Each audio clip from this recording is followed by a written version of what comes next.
Hello， 大家好，我是议员。官方的更新影片来了，我们来看一下这一次更新讲了什么东西。首先是第3代步兵博物馆的更新，那之前有听到一些传闻说什么关于生命值提升、什么技能伤害提升，那些都是假的，我都不知道为什么这么多人喜欢传假消息啊。那这边提升呢是攻击力提升 5%， 防御力提升 10%。坦白说，这2个提升呢，我觉得对关羽来说已经是救不了太多了。他这边提升的幅度并不是很大啦，对关羽来讲并没有多大帮助。如果他是提升技能伤害，就像传闻说的那样的话，其实会比较好一点。不过能不能继续用下去呢，还是要看实战啦。我个人觉得提升没有什么太大的帮助。再来18大王的提升呢，也是一言难尽啊。步兵速度提升 5%， 然后普攻伤害减免 5%。其实也是没有什么太大的用处啦，所以要复活第3代统帅或者是要继续用下去呢，恐怕会比较难。这个提升跟上次的骑兵差不多而已，有提升，但是提升幅度不大，效果不是很好。不过官方宣称可以再战100年啊，我不懂他是不是吹嘘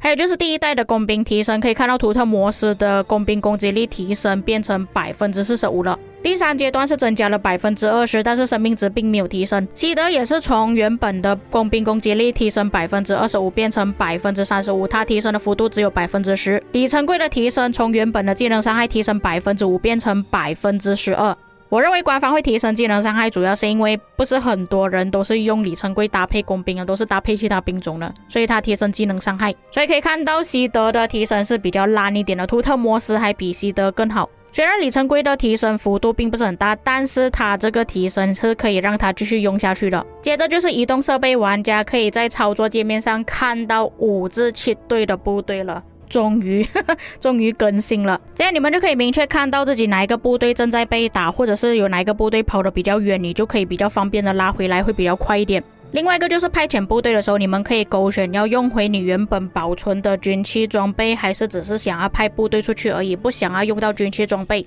如果你们想要用到自己存档的军器装备的话，就要把这个开关给开掉。罗马博物馆的联动活动，在完成活动之后可以拿到指定的装饰品，这个是放在城市里面装饰的，也是跟我前天猜测的一样，这一次的活动是联盟活动，也就是说你们要花钱或者是花宝石才可以完成啊。接着就是这一次的皮肤，有包括步兵防御力提升 5%， 步兵防御力提升 5%， 步兵的攻击力提升 5%。不过因为这一次的活动需要购买礼包或者是花宝石才可以完成的，所以这个皮肤我相信应该没有多少玩家有兴趣的。除了城市主题，还可以兑换城市装饰品，这个是跟罗马联动活动分开的。还有打洛哈的活动、海战跟军器指南针。再来就是之前有介绍过的强攻劲弩地图，但是我没有想到它的地图居然是长这个样子的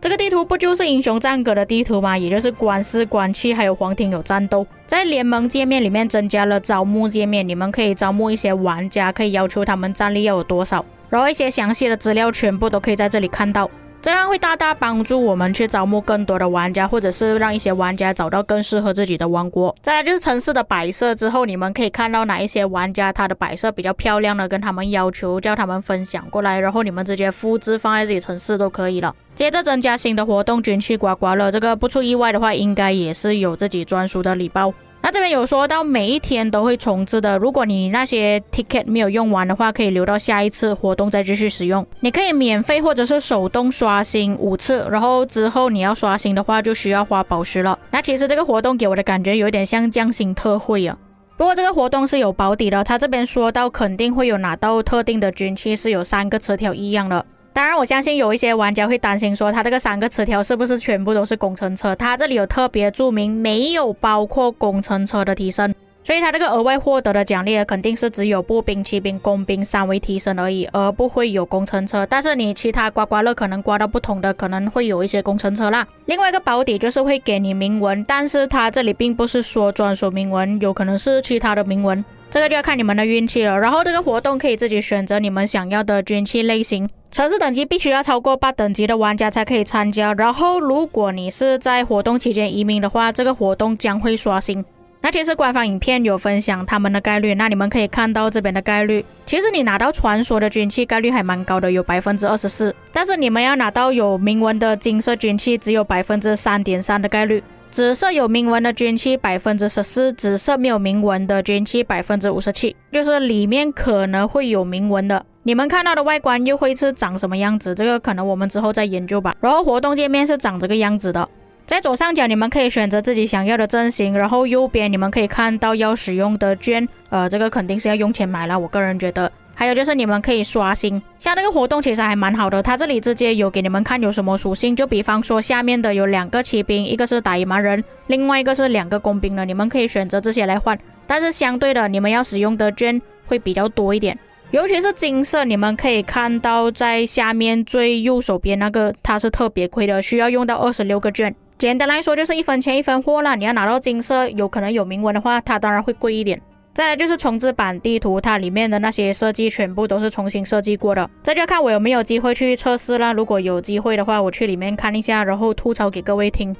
最后就是跨赛季移民，可以用2万宝石来跨赛季移民了。当然要跨赛季移民也是有特定的要求的，并不是每一个人都可以跨赛季移民，并且这2万宝石的押金是你预约了那个王国之后成功移民过去，它才会返还给你。如果你预约了，但是没有在定时的时间之内移民过去的话，它是会吞掉你这2万宝石的。最后的最后还有一个彩蛋，就是给你们猜新的统帅是谁，而且这里有新的天赋。没有想到官方这一次又用步兵开刀了，这也是为什么今天我影片发布比较迟的关系，因为我要去搜索这2个统帅的身份有可能是谁。那我暂时搜索到可能性比较大的就是右边的统帅，我搜索到的资料有可能是哈德良啦，毕竟他手上拿的东西还有他的衣服有那个